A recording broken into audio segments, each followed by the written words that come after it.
1944.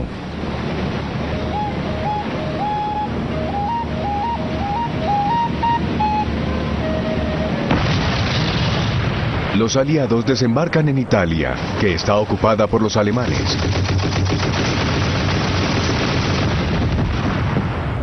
En su avance hacia el norte, donde Mussolini aún tiene el control, los ejércitos estadounidense, británico, canadiense y francés son detenidos por el sólido cinturón defensivo de los alemanes a lo largo de la línea de Gustav, en el área del Monte Cassino. Situado en la cima del monte se halla el histórico monasterio de San Benito. Los aliados creen que los alemanes convirtieron este monumento de 1400 años en un puesto de observación.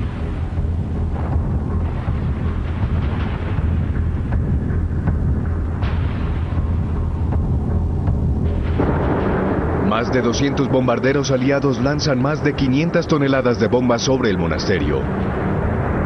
En la Segunda Guerra Mundial nada es sagrado. Todo se convierte en un infierno. Apocalipsis. La Segunda Guerra Mundial.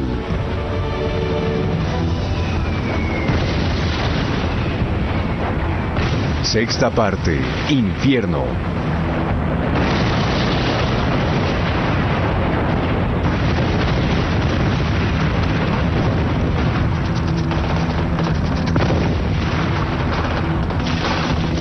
De marzo de 1944.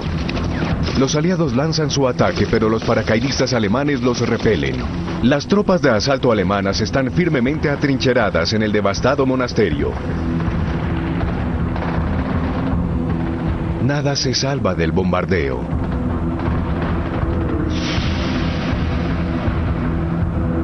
Estas escenas fueron filmadas por el director estadounidense John Huston, que fue enviado a este frente en Italia. Después diría, fue una matanza en el frío congelante.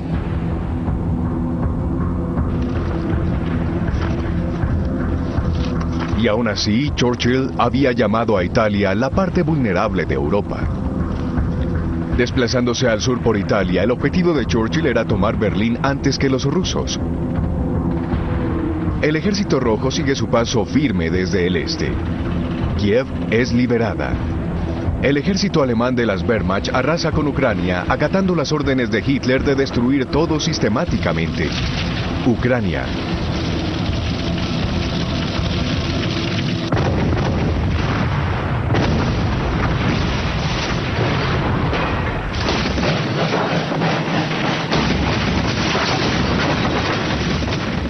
En Italia, varios meses después, las Wehrmacht todavía conservan la línea Gustav y el Monte Cassino. El general francés Joie propone sorprender a los alemanes que dejaron desprotegidas esas cuestas pensando que eran demasiado empinadas. Sin embargo, los vigorosos soldados de los regimientos norafricano y polaco logran subir la montaña y poner a los aliados camino a Roma.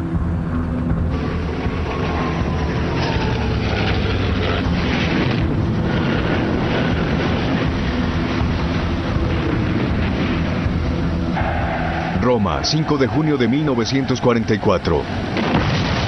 Cuando las Wehrmacht se retiran, dejan una estela de destrucción a su paso.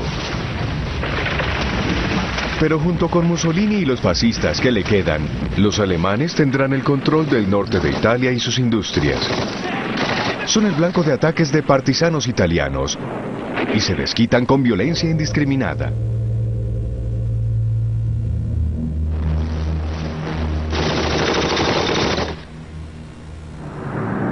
Gran Bretaña, 5 de junio de 1944. Al mismo tiempo, al sur de Inglaterra, la máquina de guerra aliada congregada para los desembarcos en Normandía se prepara. En la tarde del 5 de junio, los paracaidistas están listos para partir, ataviados con pintura de guerra y corte de cabello al estilo de los indios para hacerlos ver más valientes. El comandante supremo de las fuerzas aliadas, el general Eisenhower, viene a decirles, están a punto de embarcarse en la Gran Cruzada.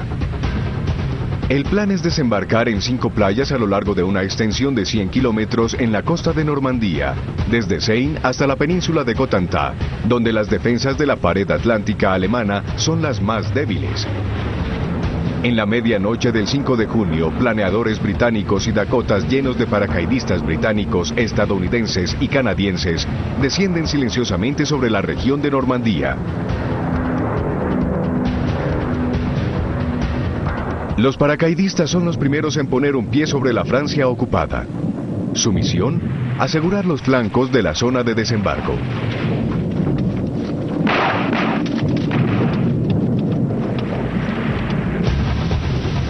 La flota aliada viene en camino. Es la armada más grande jamás congregada. Unas 5.000 naves de desembarco y asalto. Aún así no son detectadas por los alemanes, que no pueden realizar vuelos de reconocimiento debido al mal tiempo.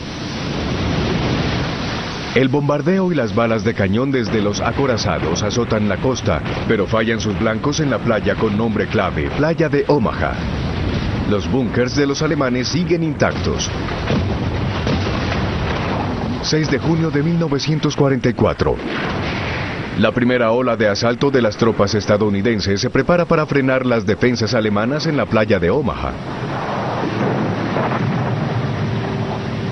Entre ellos se encuentra el escritor estadounidense Ernest Hemingway, que es corresponsal de guerra. Escribe: a medida que nos acercamos a tierra firme bajo la luz gris del amanecer, los barcos de acero en forma de ataúd levantan enormes capas de agua verde que golpean en los cascos de los soldados reunidos hombro a hombro con un compañerismo inflexible, desmañado, incómodo y aislado, propio de los hombres que van a una batalla.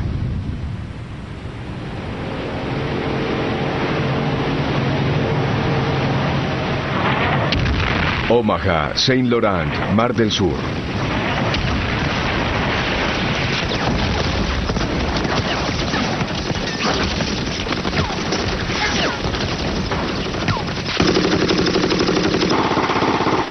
Otro reportero de guerra, el fotógrafo Robert Capa, también está atrapado en este infierno. Dice: era la playa más fea del mundo entero.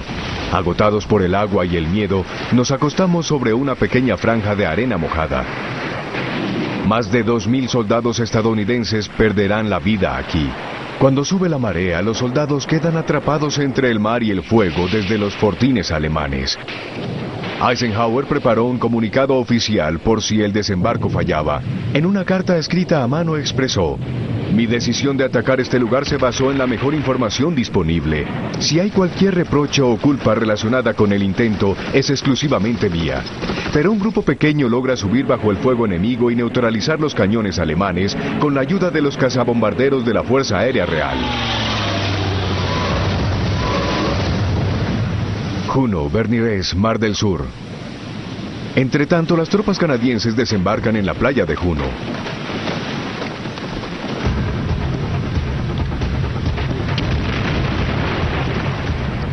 Hay muy poca resistencia, solo unos disparos que no impiden que los británicos lleguen a la próxima playa. Los pocos defensores alemanes que sobreviven a los bombardeos finalmente se rinden. Los comandos británicos y franceses desembarcan en la quinta playa.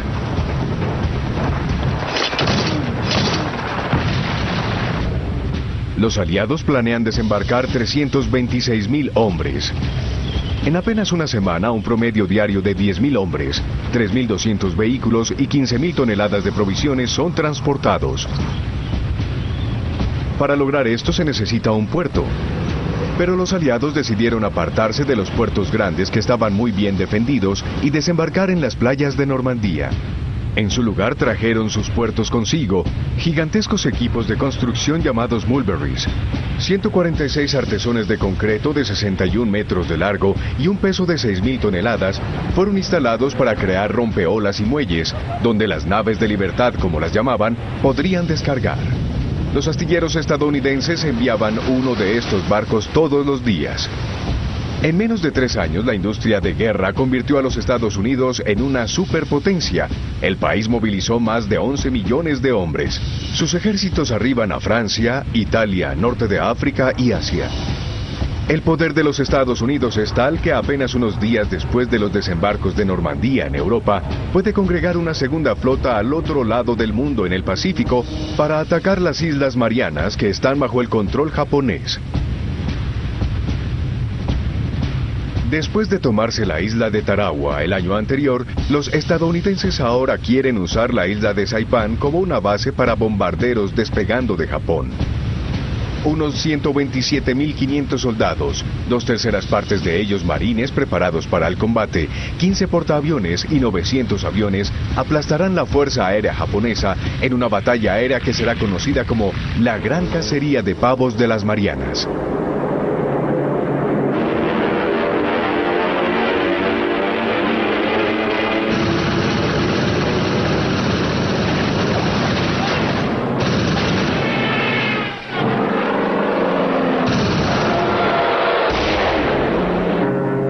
Un golpe fatal también es asestado a la Armada Imperial Japonesa.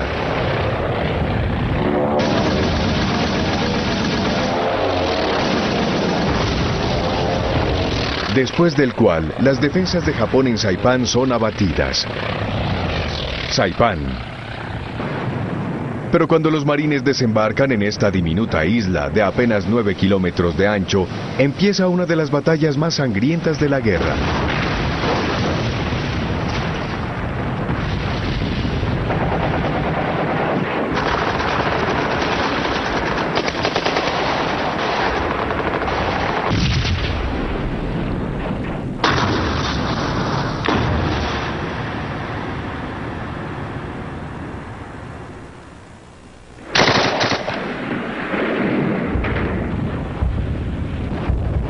Más de 15.000 estadounidenses y al menos 27.000 japoneses morirán o resultarán heridos. Un mes y medio después del día D, la lucha todavía es feroz. Los aliados avanzan, pero Eisenhower está preocupado. Hitler está decidido a contener los aliados en Normandía para proteger las rampas de lanzamiento de su arma de terror, el V-1, el cual dispara hacia Londres desde el norte de Francia. Es el primer proyectil crucero usado en la historia. El V-1 es una bomba volante con un motor pulso reactor y una ojiva explosiva de 1 tonelada. Este pequeño, veloz y automático artefacto es difícil de interceptar y derribar. Los británicos los llaman bombas bus porque hacen un ruido semejante al de una motocicleta que alerta a los londinenses de su llegada.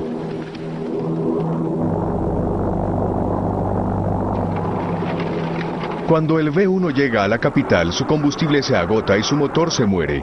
Los londinenses nunca saben dónde caerá.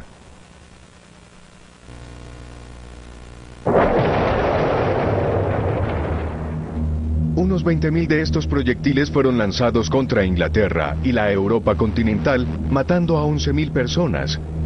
Pero aún bajo estas condiciones, los británicos mantuvieron su ánimo y compostura.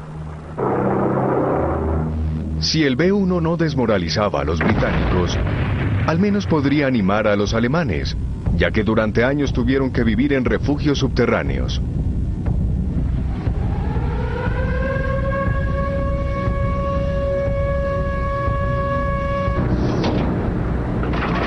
Bombarderos estadounidenses de día y bombarderos británicos de noche demolieron las ciudades alemanas bajo una lluvia de bombas.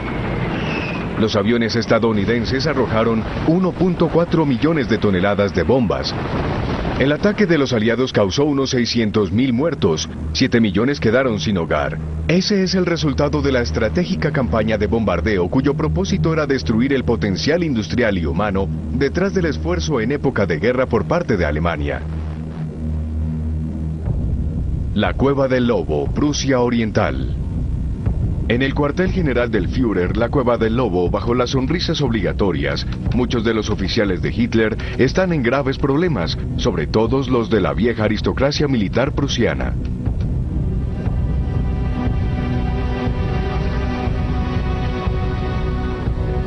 En el último año, muchos de ellos planearon un complot para librarse de Hitler. Uno de ellos, el conde coronel Klaus von Stauffenberg, pone una bomba bajo el escritorio de Hitler durante una conferencia en la Cueva del Lobo.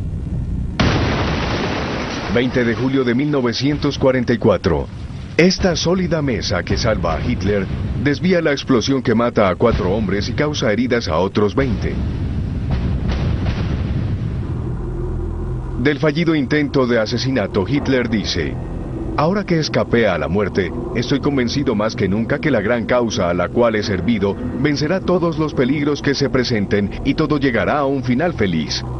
Hitler apenas se resulta herido, un brazo lacerado, los tímpanos rotos y su cabello chamuscado, pero el incidente lo traumatiza profundamente, afecta su estado mental e intensifica su crueldad y su paranoia.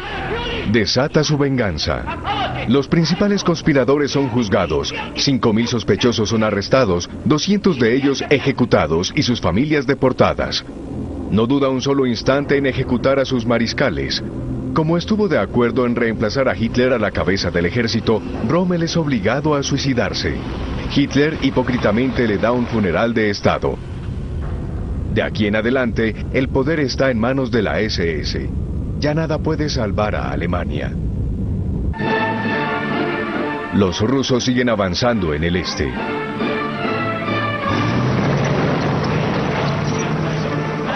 La Gran Guerra Patriota, como la llaman, tomó un nuevo giro para ellos. El Ejército Rojo de repente puede atacar con una fuerza que asombra a todos los bandos. Una provisión interminable de hombres, incluso después de las batallas sumamente costosas de Moscú y Stalingrado. La ofensiva en Bielorrusia en el verano de 1944 es una de las batallas más grandes de la Segunda Guerra Mundial.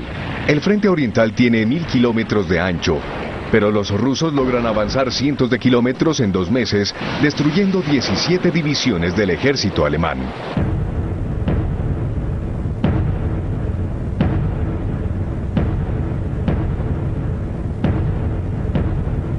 Las Wehrmacht se retiran hacia Prusia Oriental, dejando atrás miles de muertos. Unos 50.000 alemanes capturados desfilarán por Moscú. Normandía, 6 de agosto de 1944. En el oeste los aliados toman el control. Para las Wehrmacht, la situación empeora. 50.000 soldados alemanes son hechos prisioneros en el foco de Falaise, o como los alemanes lo llaman, Stalingrado en Normandía. Es una victoria necesaria para los aliados. Los aliados se afianzan aún más con un nuevo desembarco en Provenza. Saint-Tropez, 15 de agosto de 1944.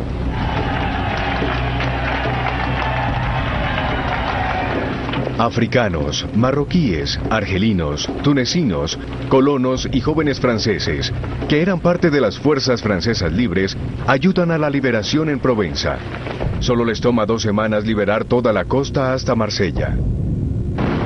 Marsella.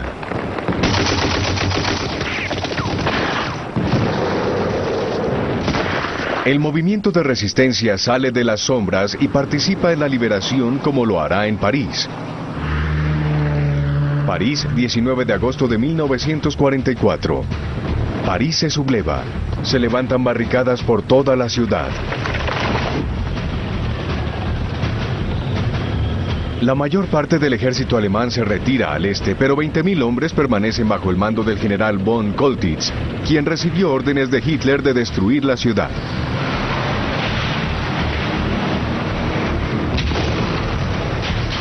Se desencadenan luchas violentas.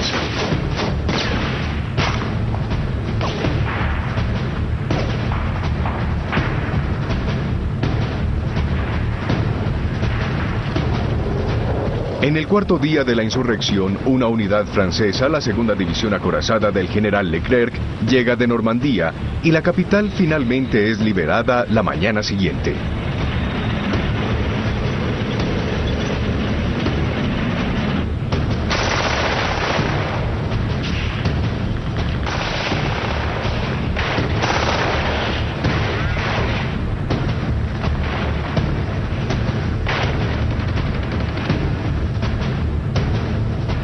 Los alemanes se rinden, y el general von Koltitz es llevado al cuartel general de Leclerc en la estación de tren del Monte Parnaso.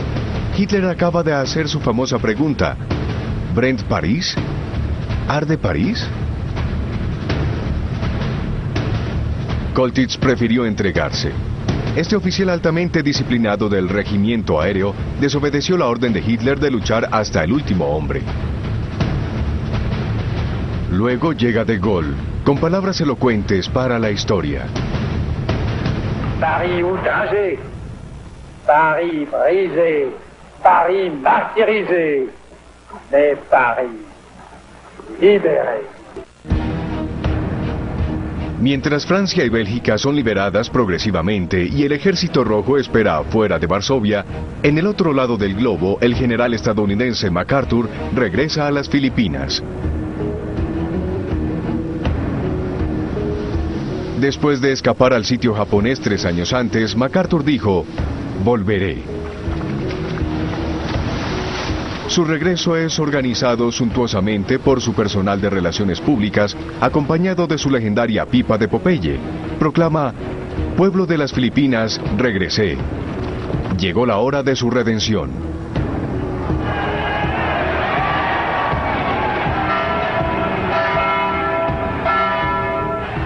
Pero tomará 4 meses liberar a las Filipinas. Manila, la capital, será la segunda ciudad más devastada de la guerra después de Varsovia.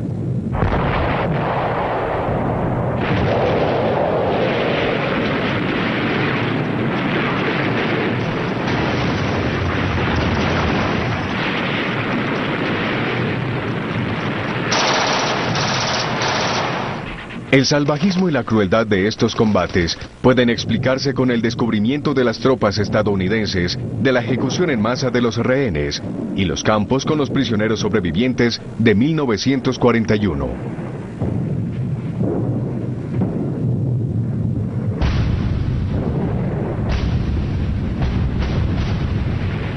Por todas partes en el Pacífico, la guerra es marcada por este tipo de salvajismo. Por todas partes, la misma confusión de marines atrapados en las playas de estas islas infernales. La misma obstinación suicida de los japoneses.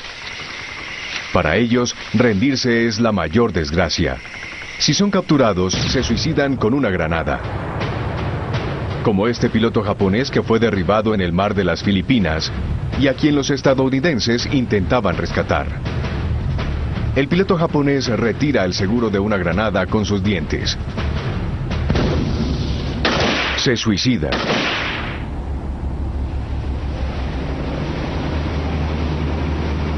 Los estadounidenses ya no toman ningún riesgo. Siguen el instinto de disparar primero y no hacer preguntas.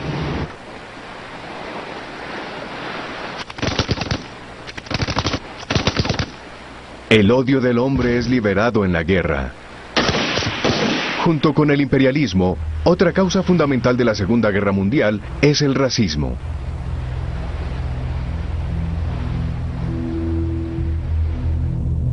...1945... El racismo dio origen a Auschwitz, la fábrica de muerte, desmantelada por la ofensiva rusa en enero de 1945.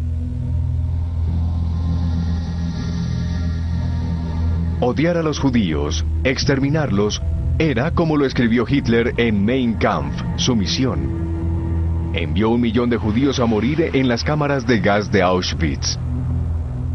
6 millones murieron de hambre, torturados, ejecutados a bala y quemados en los crematorios en Majdanek, Sobibor y Treblinka.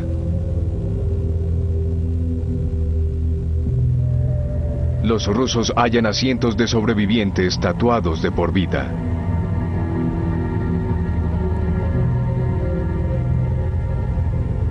También interceptan los trenes llenos de deportados.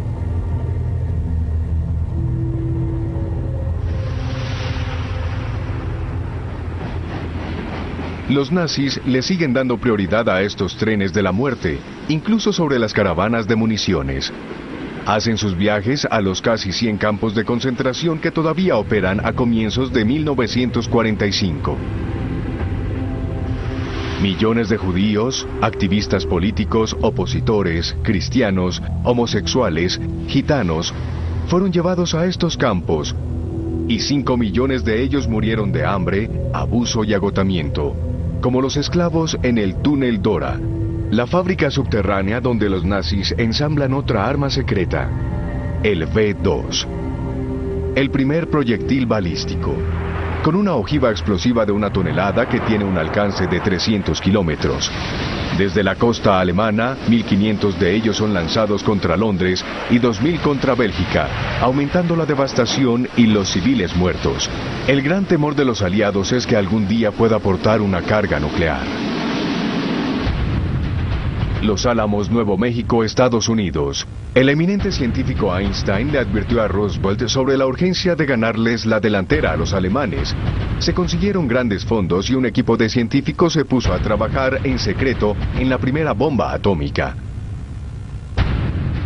Una bomba que usa un metal, uranio, y hace posible dividir el átomo.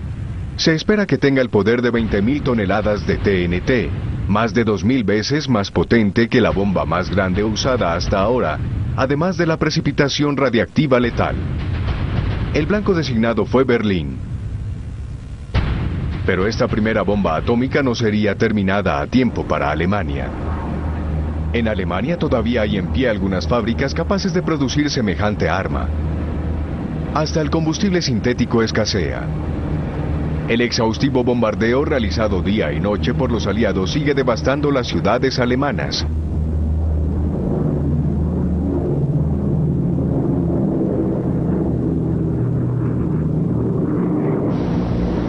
Los bombarderos aliados destruirán Dresden, un importante centro de comunicaciones para los ejércitos alemanes en el frente oriental y una de las ciudades más industrializadas en el Reich.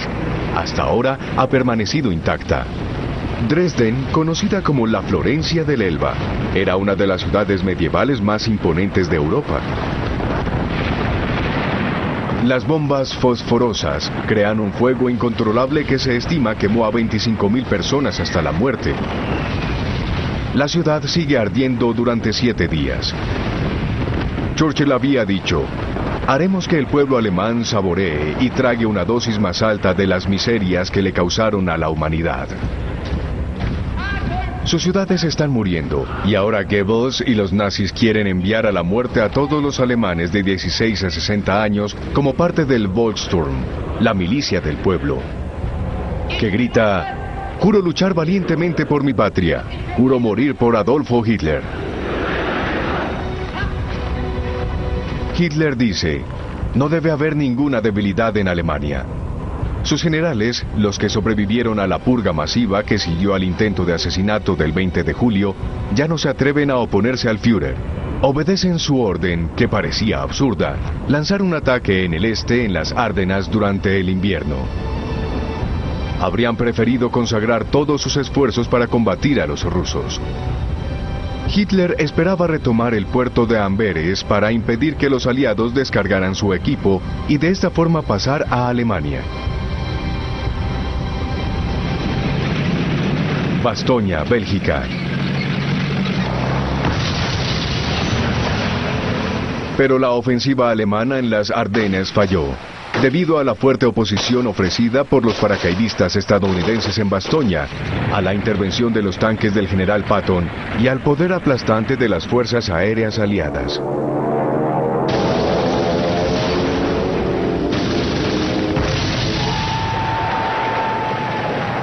En cuanto a los rusos en el este, están cruzando la frontera alemana.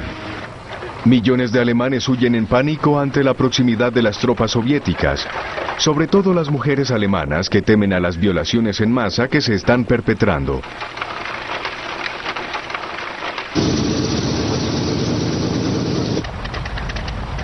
No hay desacuerdo entre los aliados occidentales y los rusos. Es más, en la mente de Churchill, el problema con Alemania prácticamente terminó. Ahora está pensando en cómo dividir las zonas de ocupación. Él y Roosevelt se reúnen en Crimea para una conferencia importante con Stalin. Yalta, Rusia, 4 de febrero de 1945. Preocupado por las pérdidas crecientes que sufre en el Pacífico, Roosevelt vino a presionar a Stalin para unir esfuerzos de guerra contra Japón. Stalin hizo que Roosevelt viniera desde Crimea y esto causó quebrantos en la salud del presidente. Está demacrado y débil. Apenas si tiene fuerzas para levantar el brazo.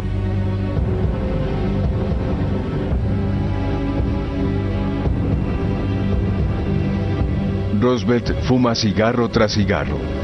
Está muy frágil. Morirá unas semanas después. Su mayor prioridad es Japón. Al mismo tiempo, no tiene la fuerza para oponerse a Stalin, que lo libera, pero también ocupa los estados bálticos, Rumania, Bulgaria, Hungría, Polonia, Silesia y Prusia. Y no hay forma de hacerlo salir. El único que intenta negociar es Churchill. Finalmente logra que Stalin prometa realizar elecciones libres en Polonia, una promesa que nunca será cumplida, y ceder a Grecia, lo que causará la guerra civil. Los partisanos comunistas griegos se levantarán y Stalin permitirá que sean masacrados. Uno de los objetivos de esta conferencia es la financiación de la Organización de las Naciones Unidas, que pronto será emplazada en San Francisco. La misión de la ONU será buscar un arreglo pacífico para todas las disputas y proteger los derechos humanos. Esta fotografía anuncia el comienzo de la Guerra Fría. La guerra en el Pacífico continúa. Los marines izan la bandera estadounidense en el monte Suribachi, el volcán que domina la isla de Iwo Jima. Iwo Jima, 23 de febrero de 1945.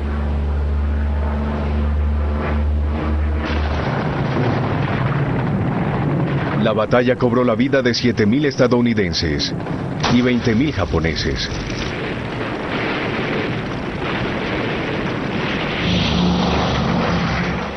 Entonces es posible que el Boeing B-29, la superfortaleza aérea, despegue de Iwo Jima y otras islas del Pacífico para llegar a Japón. Simultáneamente se inventó algo aún más pavoroso que las bombas fosforosas usadas en Dresden. Napalm, gasolina mezclada con jalea incendiaria. 1.700 toneladas son lanzadas sobre pequeñas casas hechas de madera y papel. Tokio, 9 de marzo de 1945. Los japoneses son víctimas de sus líderes militares fanáticos que los sumergieron en este infierno y eran partidarios de seguir la guerra, a pesar de las 80.000 víctimas y el 1.000.000 de desamparados a causa de esta incursión aérea sobre Tokio.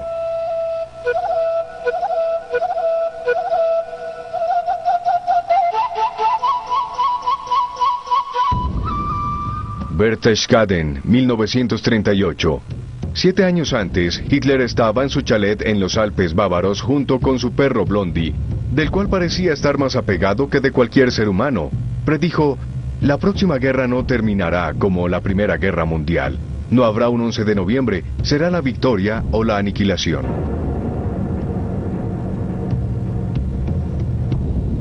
Quizás esta vertiginosa sensación de todo o nada era lo que impedía que se casara con su amante Eva Braun. Dijo: ya estoy casado con Alemania. 1945. Su Alemania está al borde del colapso. Las fuerzas soviéticas rodearon Berlín, pero Hitler se niega a admitir la derrota. Dice: será lo contrario a Stalingrado. Berlín, 17 de abril de 1945. Pero sus soldados restantes, agobiados por los lanzacohetes rusos, se rinden uno tras otro.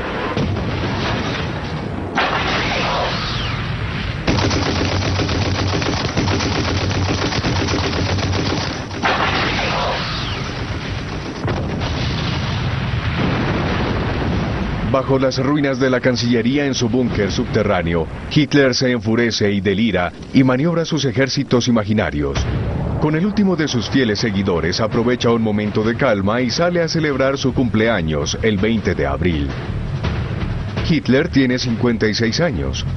Consuela a estas juventudes fanáticas que fueron escogidas porque sus padres murieron en el bombardeo de Dresden.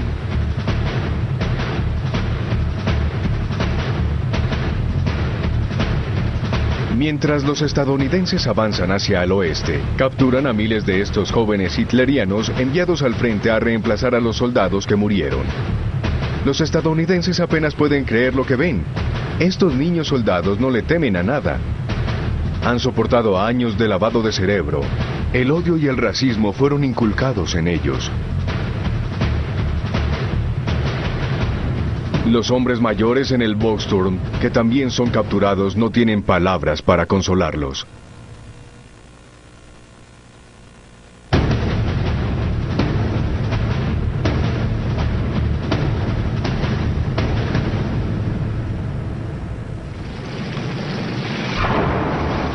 Los estadounidenses se encuentran con los rusos en el Elba, cerca del puente de Torgau. Torgau, 25 de abril de 1945. El este se une al oeste. El acto final de la alianza. La atmósfera es amistosa. Todos posan para las cámaras.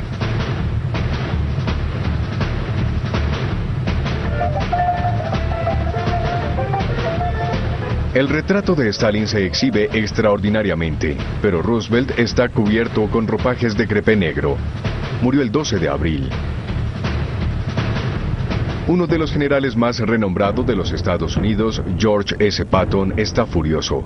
Cree que los estadounidenses debieron entrar a Berlín antes que los rusos. Patton, el hombre con las pistolas en el cinturón, llevó sus tanques a través de África, de Normandía y de las Ardenas.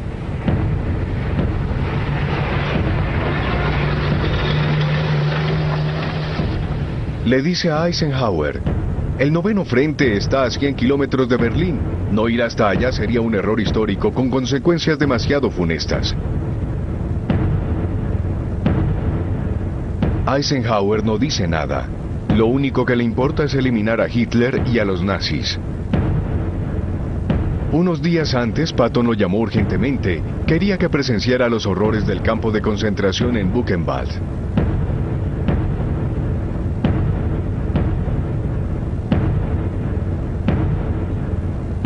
Eisenhower hizo que los habitantes de la vecina ciudad de Weimar fueran llevados allí en camiones para que ya no pudieran decir que no lo sabían, para mostrarles que eso era verdad, para que pudieran testificar en Alemania.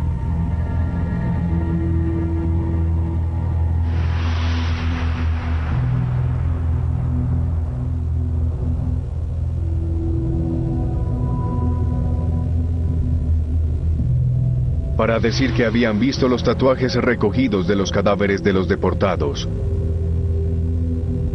las pantallas hechas de piel humana y los pisapapeles de cabezas reducidas.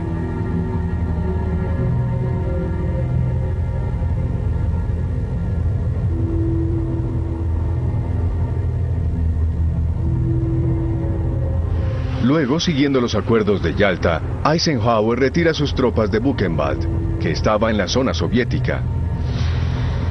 De inmediato, Stalin pone a funcionar de nuevo el campo. Se volverá la parte de su sistema carcelario, donde las personas sospechosas de hostilidad contra su régimen serán encarceladas. Berlín, 30 de abril de 1945. En Berlín, los rusos están a 300 metros del búnker del Führer. Hitler mata a su perro mascota Blondie, después de casarse con Eva Braun. Ella se traga una píldora de cianuro. Hitler se dispara en la cabeza.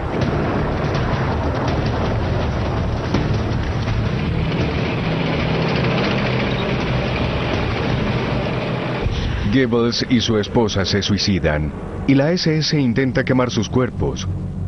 Antes de eso, Magda Goebbels envenena a sus 6 hijos. Joseph y Magda Goebbels. En su última carta ella escribió: que podamos acabar con nuestras vidas junto con el Führer es una bendición que nunca nos atrevimos a esperar. Los soviéticos izan su bandera roja sobre el Reichstag. Los principales líderes nazis serán capturados, al igual que Goering, uno de los cómplices más diabólicos de Hitler.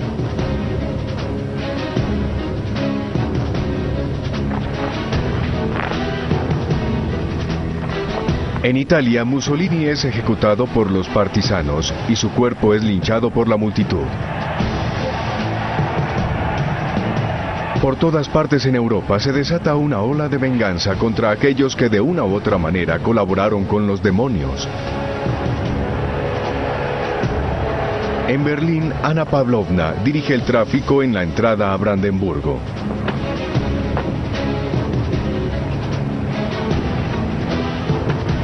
Por derrotar a la Alemania nazi, Rusia pagó un precio muy alto.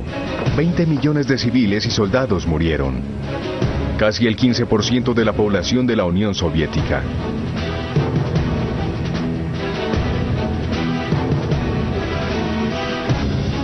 El general soviético Georgy Zhukov se filmó en las ruinas de la gran cancillería del Reich, el símbolo de los delirios de grandeza de Hitler.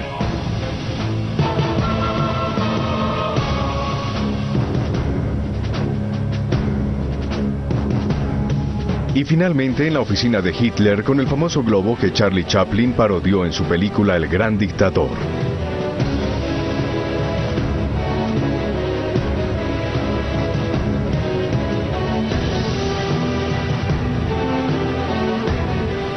Hitler había ordenado a la SS que quemaran su cuerpo. Los soviéticos desecharían los huesos para prevenir cualquier tipo de culto como héroe.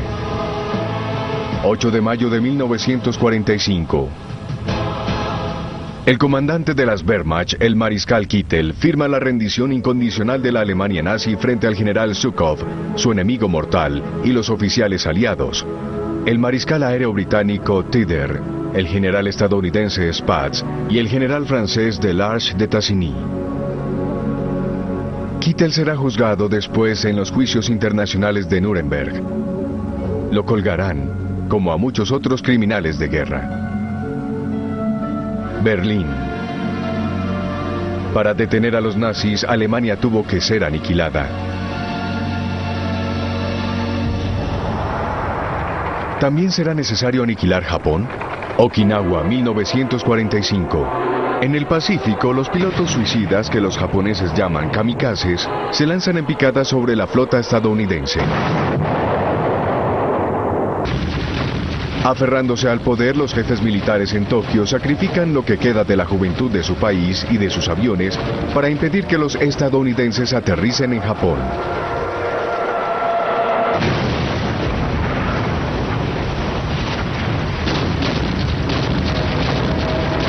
Al final, los Estados Unidos se deciden por una invasión a Japón, lo que se cree le costará al país 1 millón de vidas.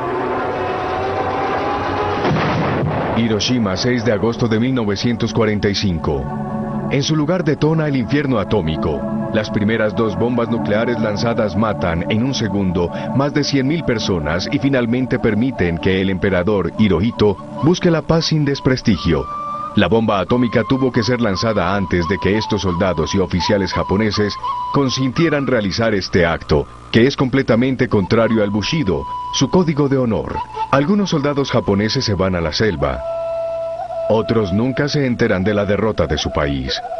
El último de estos saldrá de su escondite en 1975.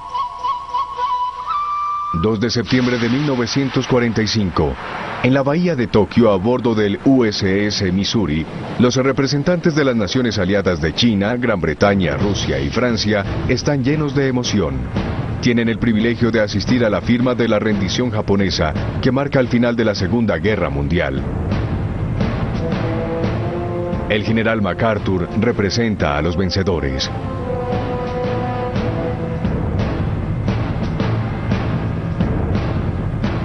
Mamoru Shigemitsu, el ministro japonés de Asuntos Exteriores con sombrero de copa y que cojea debido a la pérdida de una pierna en un bombardeo en China, firmará en nombre del emperador con quien se reunió el día anterior.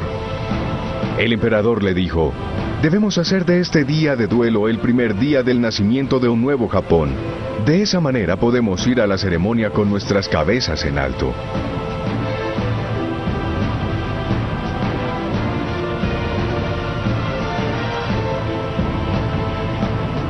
MacArthur concluye con estas palabras históricas: es mi mayor esperanza y de hecho la de toda la humanidad, que de esta ocasión solemne surja un mundo mejor sin la matanza y carnicería del pasado.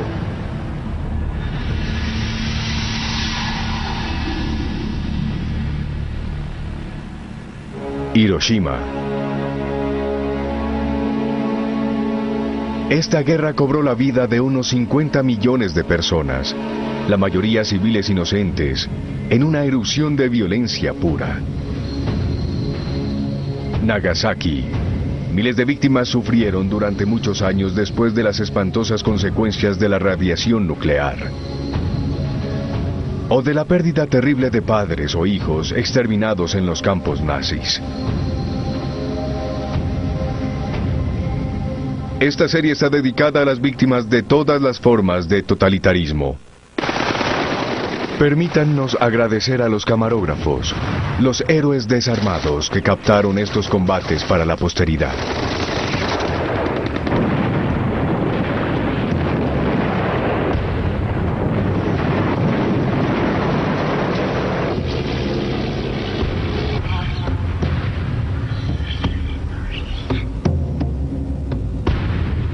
Y a todos los que filmaron la guerra, en toda su atrocidad e intimidad. Ellos nos presentaron a Rose, quien en el último día del apocalipsis escribió el fin en una bomba. Apocalipsis, la Segunda Guerra Mundial.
Ya comienza